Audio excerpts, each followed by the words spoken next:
बीते दिनों सत्ता पक्ष के पार्षदों के द्वारा मुख्य नगर पालिका अधिकारी को दिए गए आवेदन के पर नगर पालिका के अब नेता प्रतिपक्ष योगराज लेल्लारे के द्वारा नगर पालिका अध्यक्ष और उनके पार्षदों पर यह आरोप लगाए गए कि आज सत्ता पक्ष के पार्षदों के बीच आपसी गुटबाजी चल रही है और इस गुटबाजी की वजह से शहर में काम नहीं हो पा रहे हैं, जिसकी वजह से आज जनता को परेशान होना पड़ रहा है।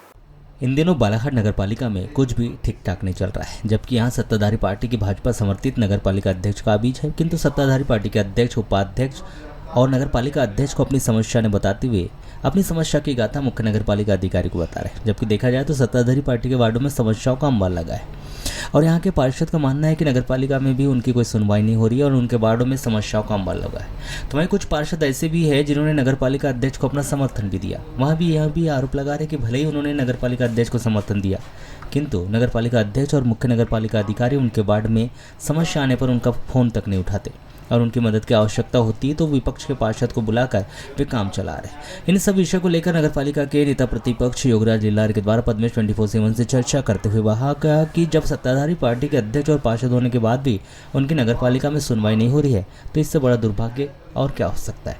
जब नगर पालिका में ऐसी स्थिति उत्पन्न हो रही है और सत्ताधारी पार्टी के पार्षदों की सुनवाई नहीं हो रही है तो उनके बड़े नेताओं को नगर पालिका में हस्तक्षेप करना चाहिए और उनके शीर्ष नेतृत्व में जो भी नगर पालिका में अध्यक्ष बिठाया है उन्हें भी नगर पालिका में आकर चल रही सत्ताधारी पार्टी के पार्षदों के बीच गुटबाजी को खत्म करना चाहिए। अभी बालाघाट नगर पालिका में भैया कुछ भी अच्छा नहीं चल रहा है। बालाघाट नगर पालिका की जो जिम्मेदारी है वो जिम्मेदारी का निर्वहन बिल्कुल नहीं किया जा रहा है और मुझे ऐसा लगता है कि इससे सत्ता पक्ष के पार्षद भी पीड़ित है, विपक्ष के पार्षद भी पीड़ित है। विपक्ष के पार्षद तो काम करना चाहते हैं पर सत्ता पक्ष के लोगों का सहयोग न मिलना और उनकी जो मानसिकता है वो नगर के विकास में और नगर की समस्याओं का निदान करने की ओर नहीं है। वो इसलिए नहीं है कि अभी 15 दिन के बाद में मानसून सत्र चालू हो जाएगा। नगर पालिका के द्वारा ऐसी कोई कार्य योजना नहीं बनाई गई है कि निचले जो डूब क्षेत्र के वार्ड है उनके जल भराव ना हो उसके लिए क्या कार्य योजना बनाई जाए। बालाघाट शहर की सबसे प्रमुख समस्या हनुमान चौक में जो जल भराव होता है उसके निदान के लिए आज तक नगर पालिका के द्वारा ऐसी कोई कार्य योजना नहीं बनाई गई है जिससे इस बार वहां पर जल भराव ना हो। बार बार इस समस्याओं को हमारे द्वारा अवगत कराया जा रहा है। माननीय विधायक जी के द्वारा भी निरीक्षण किया गया है। यहाँ के प्रमुख अधिकारियों को बुला करके उनके साथ में एक सामंजस्य बना करके इस समस्या के निदान के लिए एक सुझाव दिए गए हैं पर नगर पालिका प्रशासन अपने ऐसे कुंभकर्ण नींद में सोई है कि ये सिर्फ दिखावा और इवेंट कर रहे हैं। अभी जंगल में पेड़ लगा रहे हैं और साफ जगह में ये स्वच्छता अभियान चला रहे हैं। तो कल हम लोग ने एक लिखित आवेदन दिए माननीय मुख्य नगर पालिका अधिकारी और अध्यक्ष जी को कि तत्काल परिषद की बैठक आहूत की जाए और जल भराव की समस्या और पीने के पानी की समस्या, कचरा वाहन की समस्या, ये प्रमुख समस्याओं के ऊपर में परिषद की बैठक में समीक्षा होनी चाहिए और समीक्षा के साथ उसका निराकरण होना चाहिए।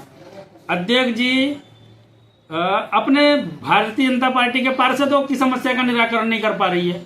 इसका मतलब अध्यक्ष जी काम करना नहीं चाहती, वो सिर्फ अपने व्यक्तिगत काम करा रहे हैं। उनको नगर की जनता से और नगर के 32 पार्षदों से कोई मतलब नहीं है। ऐसी स्थिति में नगर की जनता को असुविधा ना हो इसके लिए एक परिषद की बैठक तत्काल बुलाई जानी चाहिए और ये नगर के पूरे आम जनता की समस्याओं का निराकरण होना चाहिए। इनमें क्या गुटबाजी वटबाजी चल रही है भैया? भारतीय जनता पार्टी की यहाँ पर नगर सरकार है, 3 धड़ों में बटी हुई सरकार है।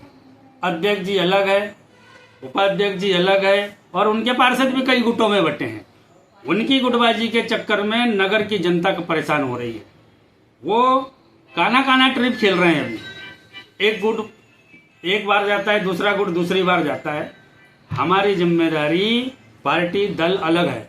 जिस दिन हम चुनाव जीत जाते हैं उस दिन 33 पार्षदों की जिम्मेदारी होती है नगर विकास करने की, नगर की जनताओं को मूलभूत सुविधा पहुंचाने की, पर इनका इस ओर ध्यान नहीं है। ये गुटबाजी में बटे हुए हैं और मैं तो इनके उच्च शीर्ष नेताओं से भी चाहूंगा कि नगर पालिका में जो आपने नगर सरकार है आपके दल की, संज्ञान में ले नगर पालिका को। गुटबाजी से अपने नेता अपने पार्षदों को अध्यक्ष को निकाले और नगर विकास में बात करे। एक भी रचनात्मक कार्य माननीय अध्यक्ष जी के द्वारा और उनके पार्षदों के द्वारा नहीं किया जा रहा है। उपाध्यक्ष खुद समस्या बता रहे हैं, सभापति खुद समस्या बता रहे हैं, जिनकी जिम्मेदारी समस्या का निराकरण करना है, आज उनका वार्ड समस्याग्रस्त है। इसका मतलब अध्यक्ष जी काम करना नहीं चाहते या अध्यक्ष जी उन पार्षदों के और उपाध्यक्ष की बात नहीं सुन रही है।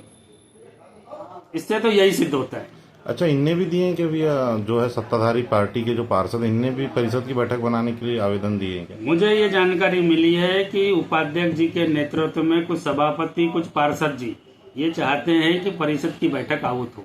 इसका मतलब माननीय अध्यक्ष जी उनका काम नहीं सुन रही है और वो भी उनके वार्डों की समस्या, नगर की समस्या को परिषद के माध्यम से निपटाना चाहती है। बहुत अच्छी पहल है। उन्होंने भी परिषद की बैठक बुलाने के लिए आवेदन दिया है, हमने भी परिषद की बैठक बुलाने के लिए आवेदन दिया है। पर मुद्दे अलग अलग हो सकते हैं सबके, पर लगभग मिलते जुलते मुद्दे होंगे। मुझे मालूम है, मैं जिस समस्याओं से जूझ रहा हूँ उनके वार्डों में भी वही समस्या होगी। आज हमारे वार्ड नगर